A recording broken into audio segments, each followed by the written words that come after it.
Good morning from WKYT News. I'm Bill Bryant. Welcome to Kentucky Newsmakers. We hope you're having a nice weekend. Our main guest this morning is the governor of the Commonwealth of Kentucky, Matt Bevin. The governor presented a state budget proposal this week that he says will put Kentucky's financial house in order. It includes cuts of $650 million, and he puts more than $1 billion into the state's troubled retirement funds. Several areas are exempted from the cuts, including K through 12 education, state police, and corrections. There would be an increase in money to test DNA evidence and for public defenders, and money to continue a focus on the state's drug problem. Many other state agencies and higher education would face cuts. The governor reiterated he will close the state health exchange known as Connect. He said again that it is a myth that the state Medicaid expansion pays for itself.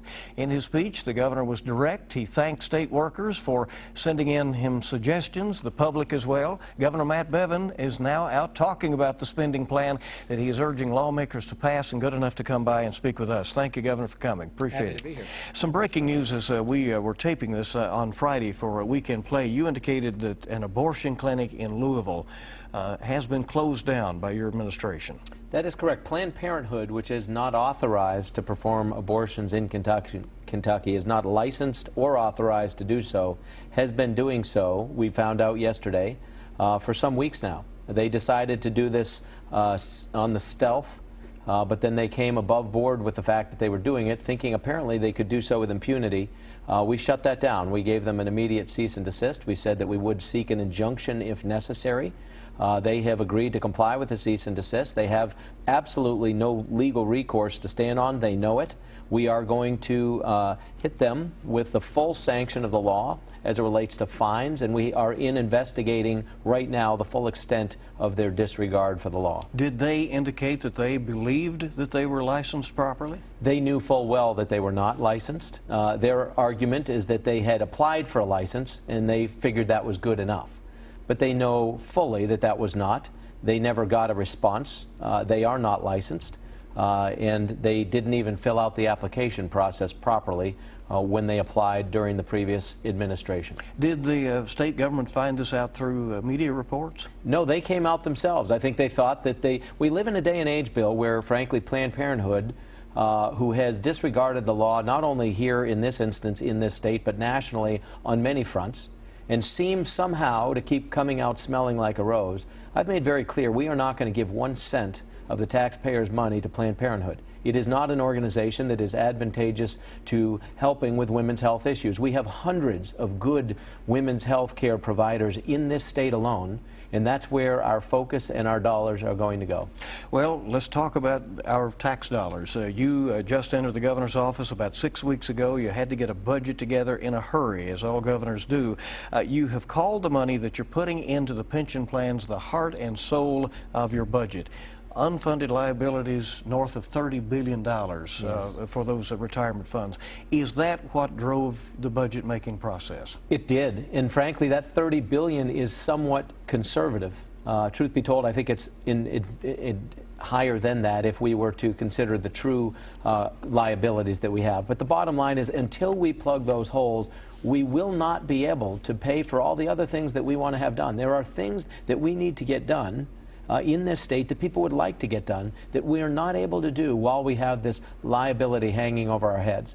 And the credit rating agencies that are out there looking at this state and the credit worthiness of this state are looking to see if we address this crisis. Well, there are those who have wanted to bond this issue, borrow. You have said in your speech, we can't borrow our way out of this problem. The leaders in the House have proposed bonding, at least for the short term.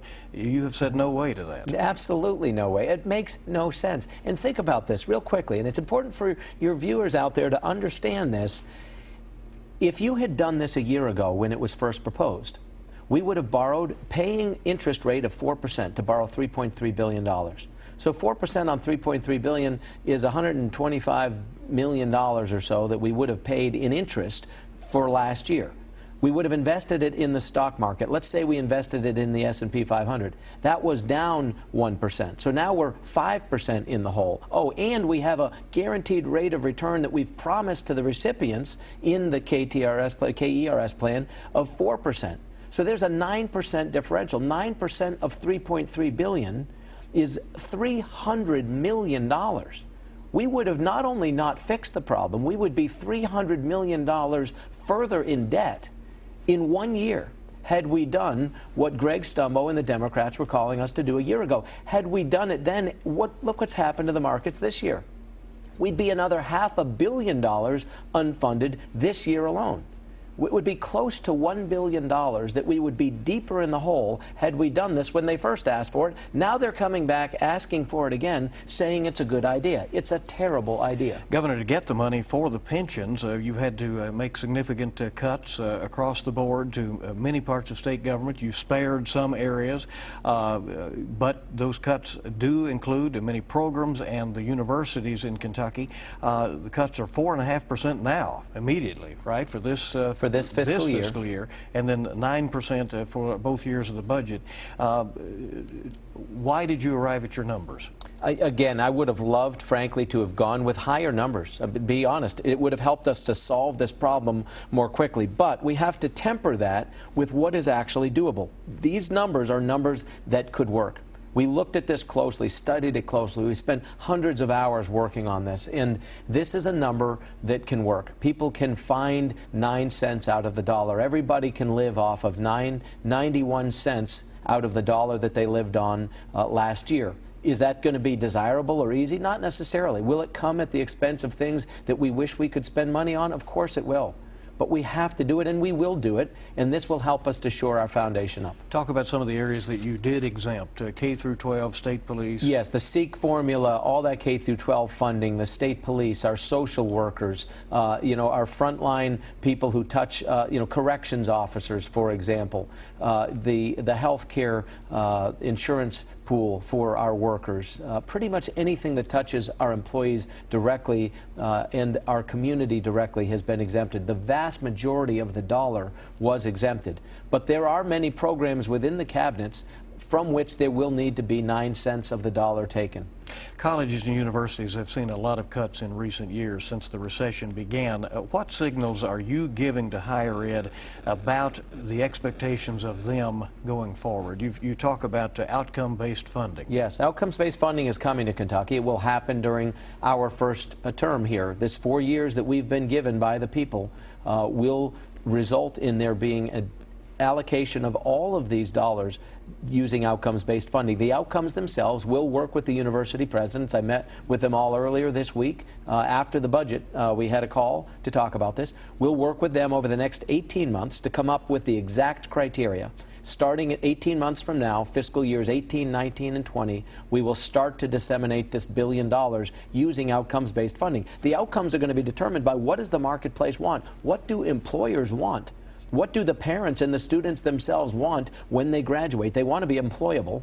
They want to not graduate with lots of debt and useless degrees, and that's what we are going to use the taxpayers' money to incentivize. Additionally, we have money available for workforce development, $100 million available for our universities to compete for. And I want to ask you about that. So that will be among the universities. And yes, universities, ideally what I would like to see it be is our universities and technical schools being able to work together with business to say to their local business communities, and whether it's in Jefferson County or Fayette County or Warren County or Boone County or some other county. Those are kind of the big hubs where people might be. But the bottom line is, wherever it happens to be, work together with the business community, say what is it that they want, what jobs do they want to see filled. Let's develop programs, build buildings, do training programs, whatever the case might be, to ensure that we're delivering that. Within a couple of years, I want people graduating out of programs funded with this $100 million. Governor, do you believe that when it comes to tax dollars being spent for public higher education, that those programs be in areas where there are jobs available? Absolutely. We tell students you can be anything you want to be, but as you have made reference to, some may be in majors where there are no jobs. I have incurred the wrath of the French literature community of Kentucky by using that as an example. And I don't mean to be pejorative about it. There are many great people who've studied it, but absolutely, we are not going to use federal dollars or state dollars that we have control of, to the degree that we do have control over, to subsidize the education for degrees that are not demanded by the marketplace. There will be some, Pell Grants, for example, are beyond our control. Those are federal. But as it relates to state dollars, Kentucky dollars, that are being used to subsidize education, we're going to focus it on those degrees that the marketplace is demanding. Do you urge those universities to look for other funding sources? Again, they have many. I mean, we're talking, the University of Kentucky is a multi-billion-dollar organization. I mean, they have an incredible budget and an incredible, healthcare system and sports system and education system and you name it. It's a massive organization. And we're talking about some millions of dollars out of billions of dollars, and truth be told, it's a small piece of their overall budget. That workforce development money comes from lottery proceeds, is that right? No, the workforce development, no, the lottery proceeds are dollars that are going to be used for the KEYS scholarships and CAP and funding for our National Guardsmen and other, financial aid-based programs. So the intention of the lottery dollars are to be used for financial aid for education for our young people. We've been sweeping it for years. That's going to end. For the next 4 years, we're not sweeping that money. This will also help our universities because there will be more financial aid to be able to be given to students because we won't be sweeping it. The Governor of the Commonwealth, Matt Bevin, is our guest on WKYT's Kentucky Newsmakers. We'll shift gears, talk about some other issues. We're coming back in just a moment.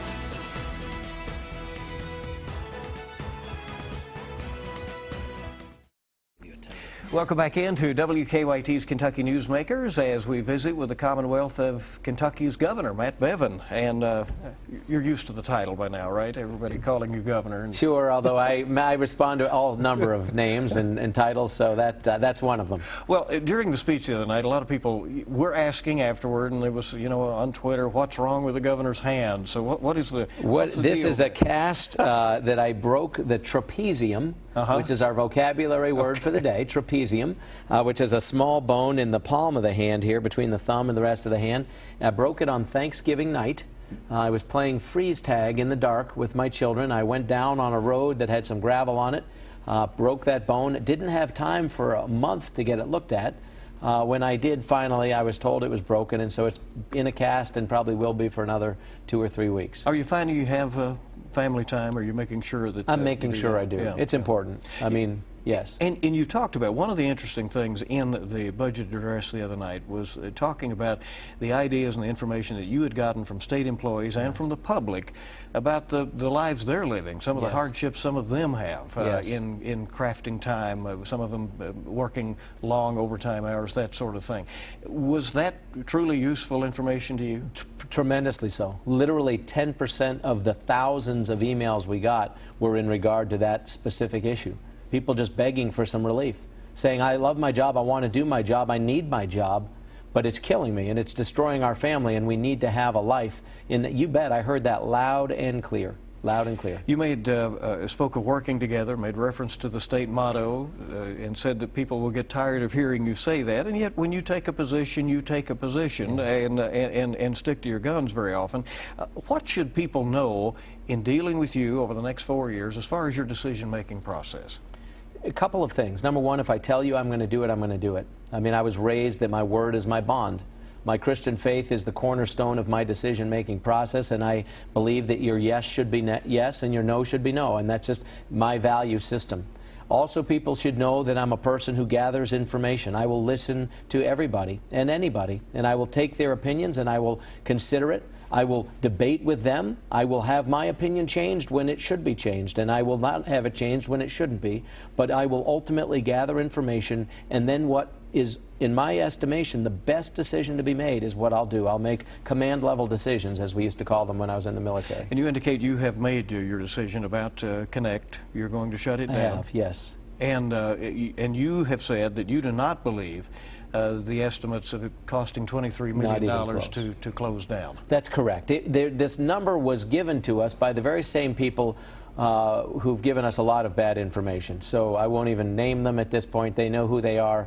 It's a bad number. It's a made-up number. It's been repeated as gospel. It's not correct. It will cost a few $1 million to do this right, and we will do it right. We will transition people. Just got a letter back actually yesterday from CMS, which oversees this particular issue. And so we are in the process of working with the federal government to have a smooth and easy transition during open enrollment in November of this year for people to transition to the federal exchange. You said in your speech that you did not believe those studies that were given to former Governor Steve Beshear, that the Medicaid expansion would pay for itself. You said, therefore, you're going to craft some kind of program for Kentucky if you can get the permission from the federal government to do that. What do you envision that looking like? A couple of things. First of all, not only did I say I didn't believe it before we knew that it wasn't true, I read the entire study. I read their supposed proof of why it paid for itself. First of all, it only arguably did if you consider federal money to be free money. But even in that instance, it needed such subsidies that it could not sustain itself. And indeed, it's collapsing. We saw that with the Kentucky Health Co-op already failing. Most of the people who had qualified health plans, non-Medicaid health plans, were dumped last year off that plan when the system collapsed. So it's a big facade. It was never working properly. We were told that it was. The solution for Medicaid, to your point, though, is we are going to have to work with CMS at the federal level to come up with a program that is affordable to us. We have almost 30% of Kentuckians on Medicaid, so it's important that we come up with something we can afford to pay for. It's going to look like people participating, having some work expectation of them where that is possible, some ability to make co-pays where that is possible, the ability to include compensation being paid by them for their own premiums, things of that sort. These are the types of things, really checking the qualification of people, their assets and their income to ensure they're truly qualified. These are the things that are going to have to be a part of an expanded Medicaid program that would work. And obviously evolving as the months go along here. The snowstorm of last week led to a statewide emergency. Great teamwork demonstrated by many. We had a story of 2 state troopers relaying chemotherapy drugs from Louisville over to Lexington and that kind of thing. And yet there were some issues out there. I-75 in Rockcastle County was a big problem, Governor, and you're trying to figure out how that might have turned out better. Yeah, I mean, that was one area. The first 13 miles into our state on I-65 as well was even worse, believe it or not. 75 was closer to here and to your listeners, and so they were more aware of it. But I-65 was terrible as well. The biggest issue was ice and these large vehicles, what are called CMVs, commercial motor vehicles. These tractor-trailer trucks could not get up some of the grades, and they would start to jackknife. When they jackknife, they'd go off the road, they'd block traffic, and cars were being trapped in between wrecks of trucks. And so then you have hundreds and thousands of cars that were getting backed up. Now, we never had anyone in dire emergency. There were a couple of instances where somebody needed a dialysis treatment, somebody who had a liver transplant. We were able to get an emergency vehicle into them and get that person safely there. But we are doing an after-action review with our emergency management folks, with our state police, with our National Guard to figure out what we could do even better. But I will say this, Kentucky handled this as well as any state in America, and I'm so proud of our workers, every one of them who did such a good job out there. As you go forward in the next several months, of course, this March 8th special election is coming up, and that is 4 seats in the House that could make it a tie in the State House if your Republican Party picks up those seats. You'll be involved in that? I sure will. I intend very much for us to win all 4 of those seats. I need to win all 4 of those seats. And it's going to be good for Kentucky to have conservative leadership in control at every level. Governor Matt Bevin, thank you for coming. Appreciate it very much. And we're back in just a moment on WKYT's Kentucky Newsmakers.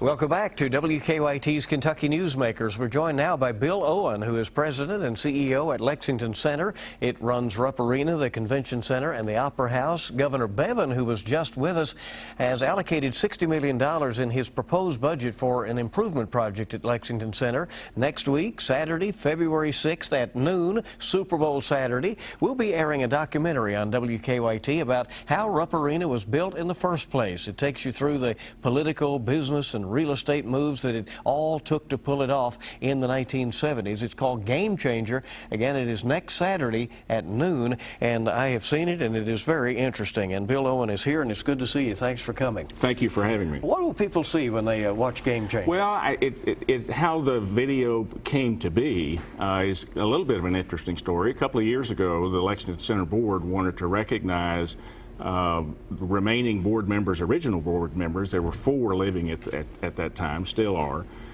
and some of the people that put the whole project together back in the late 1960s and early 70s. And a committee was appointed to figure out how to recognize them. We had plaques on the wall. We had resolutions in minute books. So what we hit on was doing a video oral history.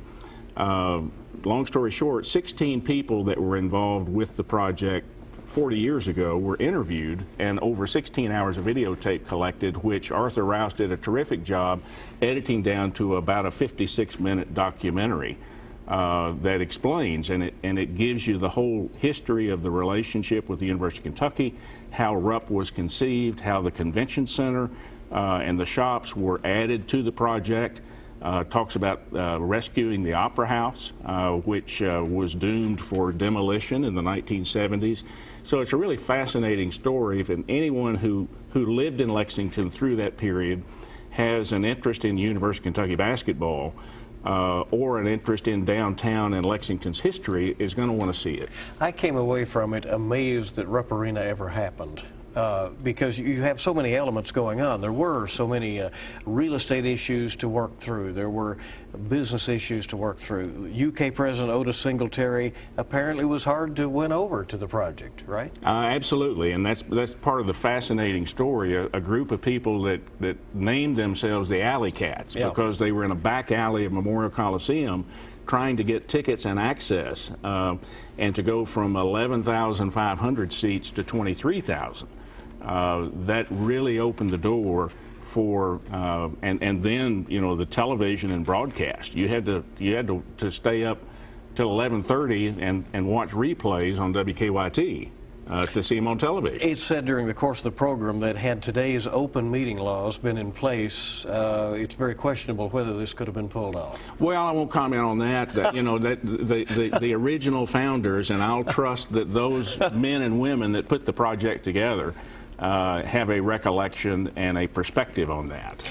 But no question, it took a fusion of political and business interests to make it happen. And do you think they could have conceived of what Rupp Arena would be these years later? No, and the other part of the story, it came to be right about the time Fayette County and Lexington City were merging into the merged urban county government. So you had personalities, and you had a county judge, you had a mayor and Foster Pettit that had to put some issues aside to bring it to be. And if you think about over the last 40 years what downtown would be without the Lexington Center complex, it certainly would be a much different type of place. This was right after the rail lines had been pulled up from downtown. It really was a downtown in need of renovation. Yes, and you know, the federal government with the urban renewal program, and just so many planets had to align: financial, political,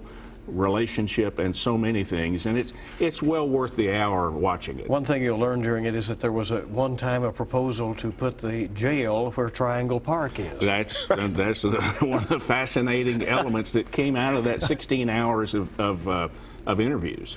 When you fast forward to today, the home of the Wildcats, you're getting a lot of accolades as well for some of the diverse shows that are coming back to Rupp Arena. I mean, think of all of the stars who played there during the 70s and 80s and 90s, and now there is a feeling that is coming back. Well, James Taylor and Pearl Jam on sale today, and some of those classic artists and entertainers that go back to people my age, and so we're delighted with the programming that we're able to bring both at Rupp and the Lexington Opera House. It was key to being able to put that floor down and take it out, right, for different types to of be shows? able, yes, a portable basketball floor is key. Rupp Arena hosts on balance about 850,000 visitors a year for everything from concerts, basketball, the WKYT Sport, Boat, and Recreation Show that's coming up week after next. Yeah, February 11th to 14th. Right, yep. You can zip line through Rupp Arena. So there's, it really is an interesting and diverse activities. Bill, what's ahead for Rupp? We have heard from the governor here just a bit ago. There have been some ambitious proposals. There have been some that are a bit more scaled down, but Governor Bevin has earmarked in his budget proposal $60 million to assist with the Lexington Center improvements. Well, and we're excited about moving forward on that. We've been working. Those are our convention center issues, and Heritage Hall has been undersized for 30 years. And because it's hemmed in by Rupp, Mary Todd Lincoln, Main Street, and Vine Street, you cannot enlarge it. It has to be replaced. But after 40 years, it served the community very well. So this is about finding a way to fund and support the economic impact that conventions and meetings at Lexington Center bring. We're already in the midst of a significant video, audio, and technology upgrade in Rupp Arena itself. That's a $15 million project that includes extending our rigging grid to accommodate these major shows that come in, includes a center-hung video scoreboard array, Wi-Fi throughout the complex, and some other improvements, and that's ongoing. All right. Well, we'll see where it goes from here. If folks want to catch how it all came to be, again, it is Game Changer, and it will be airing on WKYT next Saturday, February 6th at noon, Super Bowl Saturday, and it's interesting. Thanks for coming, Bill. Thank you. Appreciate it. And we thank you for joining us for this edition of WKYT's Kentucky Newsmakers. Have a good week ahead.